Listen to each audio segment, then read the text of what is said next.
Hi, it's Nikki here from Happy Hormones for Life. Today I am talking about something that a lot of women suffer from, and that's PMS.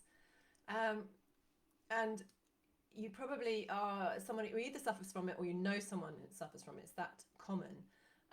It stands for Premenstrual Syndrome. It used to be PMT, is how we used to refer to it. And it's sort of around half of women still menstruating will suffer some kind of symptoms during their cycle, including mood issues, bloating, cravings, fatigue, and depression, amongst others. But just because it's a common thing amongst women, it does not mean it's normal and that you have to put up with it. So here's my lowdown on PMS and how you can regain control. Firstly, some common symptoms. Lots of potential symptoms associated with it, but these are the most common ones. You might have acne or breakouts, tender breasts, fatigue, water retention, bloating, constipation, diarrhea, nausea, all those digestive issues, headaches or migraines, backache, cravings, mood swings, brain fog, anxiety or depression. And when symptoms are severe, you may be diagnosed with something called PMDD, which is premenstrual dysphoric disorder, which is quite a severe form of PMS. So when does PMS happen? Well, you can have it at any time actually, from puberty up until up until final menopause. Particularly common during perimenopause, when it can reappear with a vengeance and you go back to your teenage years for a while. Most PMS symptoms strike up to 2 weeks before your period in that luteal phase, as your hormones are starting to readjust and decline. And then they often disappear once your period starts. So what are the main causes and the factors behind it? And it's actually, you'll be surprised to hear that it's not always about your female hormones. There are other multiple factors actually that can contribute to your symptoms. Firstly, yes, there is a sex hormone imbalance that we need to be thinking about. And there is normally a very nice ratio of estrogen and progesterone when hormones are nicely balanced. However, obviously this can vary, and an imbalance in these two hormones can cause PMS symptoms, especially cramping, bloating, breast tenderness and mood swings. The second factor is your liver. So if you've got a sluggish liver, if it's backed up with sort of toxins and chemicals, or you're not getting the right nutrients in to help your detox processes, this can affect how your hormones are detoxed through the liver and eliminated, and that can upset the delicate balance between estrogen and progesterone. The third one is blood sugar imbalance. Now, if your diet is higher in sugar or refined carbs, your blood sugar may be out of balance. So that includes alcohol too. You may have too much insulin running around, which can be inflammatory, and it can also increase estrogen levels too, pushing out that balance. The next one is nutrient deficiencies. So many nutrients are needed for a smooth monthly cycle. So when your diet is lacking, or you're stressed out, or your gut's not quite absorbing those nutrients, you can easily become deficient. And the key nutrients I'm seeing deficiencies in very often are magnesium, zinc, B vitamins, folate, iron and vitamin D. So it's very easy to get these tested, and you can see which ones might be causing your symptoms. The next one is low serotonin. Now, we need serotonin to boost our mood. It's our feel-good hormone, but it also regulates things like cravings, and it helps to manage pain, all symptoms of PMS. So if you're spending too much time inside, or you're nutrient deficient, or you have digestive issues, you may be low in serotonin. The next one is stress. Cortisol, it's always there, isn't it? Cortisol can suppress your sex hormones and mess with your brain neurotransmitters, so that can mess with your cycle too.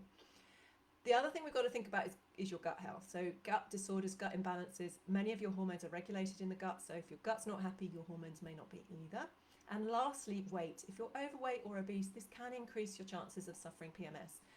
If you're underweight, you're more at risk of missing periods or amenorrhea. So good news is you can do things about this, about PMS. So what are the natural solutions? So we want to be eating hormone-friendly foods. So real whole foods, lots of healthy fats, good quality protein, low GL carbs, plenty of veg, all to balance your blood sugar and your insulin. And if this is hard or not accessible for you, my tip is to make yourself a daily smoothie with a good quality protein or green powder to get your nutrients in. I don't normally advocate snacking. For the reason, we need to balance our blood sugar and insulin. But for the week running up to your period, if you're feeling more hungry or you're needing a boost, snack on nuts, seeds, hummus, oatcakes, veggies, or low sugar fruits like berries and things like that. That's really going to help with the blood sugar and keep you full. Try seed cycling, can be very helpful, not for everyone, but it's worth a try if you want to try this. So the first 2 weeks of your cycle, you want to be eating a tablespoon a day each of flax seeds and pumpkin seeds, and that helps to balance your estrogen levels. And for the second 2 weeks of your cycle, you can try a tablespoon each of sesame and sunflower seeds. These are rich in vitamin E and zinc, and that helps to increase your progesterone. Again, doesn't work for everyone, but it's worth a try. Supporting your liver is absolutely crucial, so you want to be limiting your caffeine and alcohol, processed foods, sugar, especially in the week or so before your period's due. And I know that's when you really want to eat that stuff, so it's quite hard. But making sure you're drinking lots of water as well, making sure you're hydrated, including lots of cruciferous vegetables in that week as well, to help your liver detoxify excess estrogen, things like broccoli, cauliflower, cabbage, kale, rocket, Brussels sprouts, all those lovely cruciferous veg. Stress management, absolutely key. Switch off that fight or flight response every single day with some mindfulness, meditation, relaxation, reading, music, laughter, walking, yoga, nature, whatever works for you. Just make sure you're doing that. Really, really important in that week before your cycle as well, to really look after yourself. Increasing serotonin and melatonin, which is your sleep hormone. So to do this, you really want to maintain a really good daily circadian rhythm. So get some daylight every day. That's how serotonin is stimulated. It doesn't have to be sunlight, but just get outside or even look outside and get that daylight into your brain. Make sure your body gets the message to make your melatonin at night. So that's going to be, getting to bed earlier. Make sure your bedroom's dark, avoiding gadgets and all that cool stuff for getting better sleep. And then supporting your gut. So remembering to chew your food properly, something I have to remind myself all the time. Digestion starts in your mouth, so that's where you need to focus. Live yogurt, probiotic foods, kefir, kombucha, all of that stuff, diversifying your veggies, all really helps to support your gut health.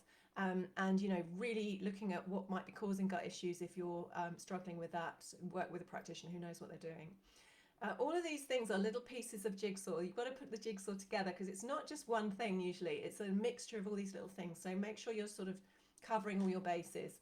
And then supplements can be really, really helpful, especially if you're nutrient deficient. So a good quality multivitamin is key. That will supply all your good B vitamins, but I'm stressing good quality. Don't bother getting the usual rubbish from Boots or from a supermarket. A cheap multivitamin won't do you any favors at all. It's not going to have the right absorbable amount of vitamins in there, and it's just not worth taking. So get yourself a good quality brand.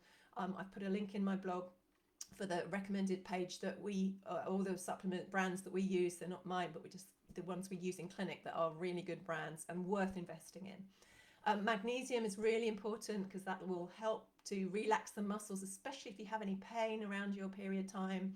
Vitamin D and 3, anti-inflammatory, really important to get that D in. It's not only going to support your cycle, but it's also a hormone. But it's also going to be really good for your immune system too.